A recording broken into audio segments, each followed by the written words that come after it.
88 მომხრე, 1 წინააღმდეგი. ეს არის ჩემთვის უდიდესი პატივი და უდიდესი პასუხისმგებლობა. პარლამენტის ახალ თავმჯდომარეს ექსკლუზიური ინტერვიუს ჩასაწერად სამუშაო დღეს შევხვდით. მას შემდეგ რაც როგორც თავად მითხრა, საინტერესო შეხვედრა დაასრულა ამერიკის ელჩთან. პირველი კითხვა შალვა პაპუაშვილთან ისაა, როგორ აპირებს როგორც პარლამენტის თავმჯდომარე, რომ ამ უმრჩეველს თავი დაამახსოვროს. ორი საკითხია, რომელზეც მინდა რომ 2024 წელს ეს პარლამენტი იყოს იმ ეტაპზე, როდესაც ასოცირების შეთანხმება იქნება მაქსიმალურად შესრულებული.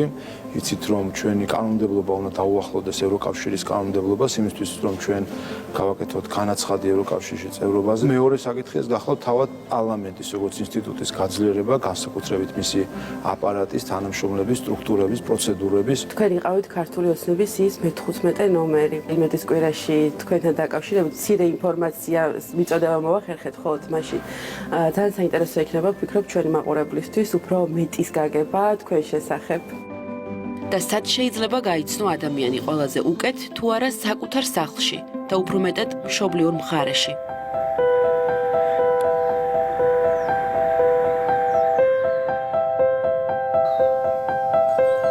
კეთილი იყოს რა ლამაზ ადგილას დაგყვეტიშეთ. კი, ნამდვილად. ეს არის ჩემი მამაპაპისეული სახლი. აქ პრინციპში 3 სახლია, ერთი პაპაჩემის აშენებული, მეორე მამაჩემის აშენებული და ბოლოს ჩემი აშენებული მარანი. სამი თაობა არის გაერთიანებული, ხო? სამი თაობა არის და ამ სახლთან არის დაკავშირებული ჩემი ბავშვობის ყველა არდადეგები იქნებოდა ზამთარში თუ ზაფხულში, ასე რომ განსაკუთრებული ემოციები მაკავშირებს ამ სახლთან. ეზოში განსაკუთრებულ ყურადღებას მამის აშენებული სახლი იქცევს, ულამაზესი დეტალებით და ბუხრის მყუდრო ოთახით. ეს არის მამის აშენებული სახლი. კი, ყველაფერი მთელი დიზაინით, ასე ვთქვათ, მისებულია. სხვა ჩვენს ეს ჭერი არის ყველაზე ლამაზი ნაწილი ალბათ. არც ვიცოდი მე ვნახე რომ მესხურ დარბაზებში არის ასეთი ჭერი და მამაჩემს ნანახი ჰქონდა როგორც ჩანს და იმის მიხედვით გააკეთა. და ბუხარის პრინციპში ამ ოთახს ბუხრის ოთახს ვეძახით და აქ იმართება ხოლმე ძირითადად წვეულებები, როგორც ეს ეკადრება ქიზიხს. ბუხართან ოჯახი გველოდება, მეუღლე 8 წლის ელენე და 6 თვის ბეა. ბეას და ელენეს ეზოში თამაში ურჩევნიათ. ცოტა ხანში მათ მხიარულებას მშობლებიც უერთდებიან. გავიგეთ, რომ ოჯახი რამდენიმე კვირაში კიდევ ერთ წევრს ელოდება. უკვე იცით გოგოა თუ ბიჭი? ვიდრე შალვა პაპუაშვილის ოჯახს უფრო ახლოდან გაგაცნობთ, ნახოთ მარანი, რომელიც ჩვენმა რესპონდენტმა ინტერვიუს დროს ახსენა და რომელიც თავად აუშენებია მამის და პაპის მიერ აშენებული სახლების გვერდით. ქვევრების ჩაყრაშიც თავად მიუღია მონაწილეობა და ყურძნის დაწურვაშიც. ღვინო არის ახლა აქ დაწურული ამ შემოდგომის ქისი, რქაწითელი, ტიბანი. თქვენით გააკეთეთ ყველაფერი? კი ბატონო, ახლა არის დავარგების პროცესი და აღდგომაზე გაიხსნება ეს ქვევრები. ახლა არის დალუქული და აღდგომა დღეს ხსნით ხოლმე და ითვლება უკვე ქვევრში დავარგებულ ღვინოთ. ეს არიელი ქვევრები არის ჯერჯერობით. გვაქვს ჭაჭაწევანი. ვენახიც გაქვთ ხო კი, როგორც? ვენახიც გვაქვს. აქ არის ჭაჭა, რომელიც უნდა გამოიხადოს. ველოდები ცოტა ამინდი რომ იყოს საარყი, ასე ვთქვა. როგორია საარყი ამი? აი ცოტა რომ აირევა ღრუბელი ყირმა იყოს, რომ მზეში არ იყოს.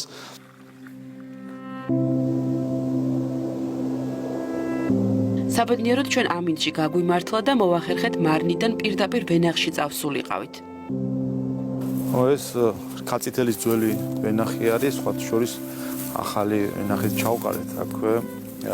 კახური მცვივანი არის ასეთი ძველი ტრადიციული კახური ჯიში, რომელიც დიდი ხნის განმავლობაში მივიწყებული იყო და ხდება ახლა იცით სხვადასხვა ჯიშების აღდგენა და ჩვენც გვაქვს რამდენიმე ასეთი რიგი ჩაყრილი. ზოგადად ვენახი ვაზი ქართული ადამიანისთვის რა თქმა უნდა განსაკუთრებით ემოციურ კავშირს იწვევს და ატყობ თქვენს ალბათ აქ ახლა განწყობა როგორი არის, იქით არის კავკასიონი, ალაზნის ველი, აქეთ გომბორი. ასე რომ აქ როდესაც ხარ ადამიანი ისვენებ, სულიერადაც ისვენებ, მიუხედავად იმისა, რომ შეიძლება ფიზიკურად შრომა გიწევდეს, მაგრამ სამაგიეროდ ეს განიჭებს სულიერ სიმშვიდეს. შალვა პაპუაშვილთან საუბრისას შევამჩნია, რომ განსაკუთრებით ამაყობს მისი მშობლიური მხარით. მიუხედავად იმისა, რომ სასწავლებლად საქართველოდან დიდი ხნით იყო წასული და ახლაც გადატვირთული გრაფიკი აქვს, ცდილობს აქ ხშირად ჩამოვიდეს. დავამთავრე თბილისის სახელმწიფო უნივერსიტეტი საერთაშორისო სამართლის სპეციალობით და შემდეგ დაახლოებით 4 წელი გერმანიაში საალანდის უნივერსიტეტში ვსწავლობდი, სადაც ჯერ მაგისტრატურა დავამთავრე და შემდეგ დავიცავი სადოქტორო დისერტაცია. გერმანიის მთავრობის დაფინანსებით იყო ეს სწავლა გერმანიაში და შემდეგ როცა დავბრუნდი, მუშაობდი გერმანიის საერთაშორისო თანამშრომლობის საზოგადოებაში, რომელიც არის გერმანიის მთავრობის პროგრამა სამხრეთ კავკასიაში, ვიყავი მე სამართლის მიმართულებით გუნდის ხელმძღვანელი წლების განმავლობაში. სხვა შორის ახლა სადაც ვიმყოფებით, ეს არის სინაღის სკვერი, სადაც არის განთავსებული სტენდი მეორე მსოფლიო ომში სინაღის რაიონიდან ომში წასული და დაღუპული ჯარისკაცების და აქ არის პაპუაშვილი იოსები ზაალის ძე, რომელიც არის ჩემი დიდი პაპა და ელენეს პაპის პაპა. დღეს ოჯახის დღე აქვს. სიღნაღის ულამაზეს ქუჩებში სეირნობენ და ფოტოებს იღებენ. გვანცასგან შალვა პაპუაშვილის მეუღლისგან ვისმენ მათი შეხვედრის და სიყვარულის ისტორიას. ერთმანეთი გავიცანით თბილისობაზე, საერთო სამეგობრო წრე გვყავს. საბოლოოდ ჩვენი გზები გადაიკვეთა 2011 წელს და 2012 წელს დავოჯახდით. შალვა არის ძალიან ინტერესიანი, ზოგადად რამე იდეას თუ ჩაეჭიდა, აუცილებლად მიიყვანს ბოლომდე. რაც თავარია, ყველა საქმეს ეკიდება უდიდესი პასუხისმგებლობით და ყველაფერი გამოსდის მარტივად. არის ძალიან მშვიდი და თავდაჯერებული. მამა ამზადებს ძალიან გემრიელ საჭმელს. მიყვარს მამას მომზადებული? კი. ჩართულია ელენეს სწავლის ამბებში. გვიან რომც მოვიდეს ხოლმე, მთელი დღე უყვებიან ერთმანეთს დღის განმავლობაში ელენემ რაქნა სკოლაში, შალვაც რაღაცებს უყვება და უყვართ ერთად დროის გატარება. ხშირად საუბრობენ ხოლმე. შალვა პაპუაშვილის მეუღლისგან გავიგე, რომ პარლამენტის თავმჯდომარეს მშობლიური კახეთის გარდა მეორე სიყვარულიც ჰქონია, რაჭა. მე ვარ წარმოშობით რაჭიდან და ორივეს ძალიან გვიყვარს იქ ყოფნა. შალვას განსაკუთრებით უყვარს რაჭა და გადავწყვიტეთ, რომ სახლი გქონოდა, აგვეშენებინა სახლი.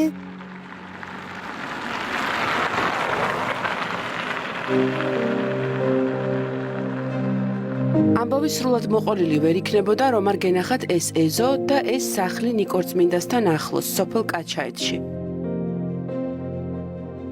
მეუღლის ბებიის ნაჩუქარ მიწაზე რაჭული ოდის მშენებლობაში მონაწილეობაც მიუღია და რა თქმა უნდა, კახური კვალიც დაუტოვებია.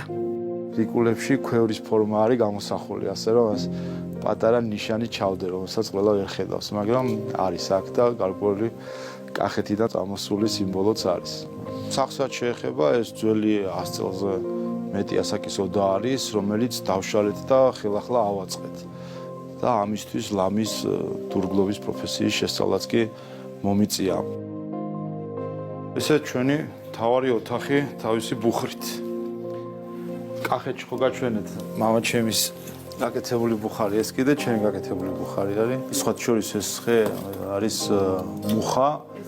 კი, არის მუხა. ხვანჭკარის დიდი კასრები, ადრე ძალიან დიდი კასრები იყო ხოლმე და იმ კასრებიდან არის ესე ძველი კასრის ნარჩენი არის, ასე ვთქვათ და ისეც ჩავდეთ, რომ ყოფილიყო გარკვეული ისტორიული კუთვნილება, ასე ვთქვათ, ტრადიციასა, ძველ ოდასა და ამ ბუხარს შორის. ბუხართან საუბრისას გავიგე, რომ პარლამენტის თავმჯდომარესთვის ტრადიცია ყოფილა საქართველოს კუთხეებში მოგზაურობა და ეს წლების წინ დაიწყო. რაჭას კი იმ ყველაფრის ერთიანობად მიიჩნევს, რაც ყველაზე მეტად უყვარს და აფასებს. გარდა იმისა, რომ თავად აქ, ასე ვთქვათ, ფუნებითაც და ადგილმდებარეობითაც ძალიან ლამაზი ადგილი არის, აქედან ხედი არის ნიკორწმინდის ეკლესიაზე. და დილით, როდესაც წირო არის ხოლმე, კვირაობით ზარები ისმის, გახედავ სხვანაირ სულიერ განწყობაზე გაყენებს საბოლოო ჯამში და ბევრ რამეს აერთიანებს. რაღაც ბევრი მოდის როგორც სულიერი, ისე პატრიოტული კუთხით და ისე ზოგადად იმით რომ ჩვენ ამ ქვეყნის შვილები ვართ და მნიშვნელოვანი არის რომ ამ ქვეყანას მივხედოთ ისე როგორც ის იმსახურებს.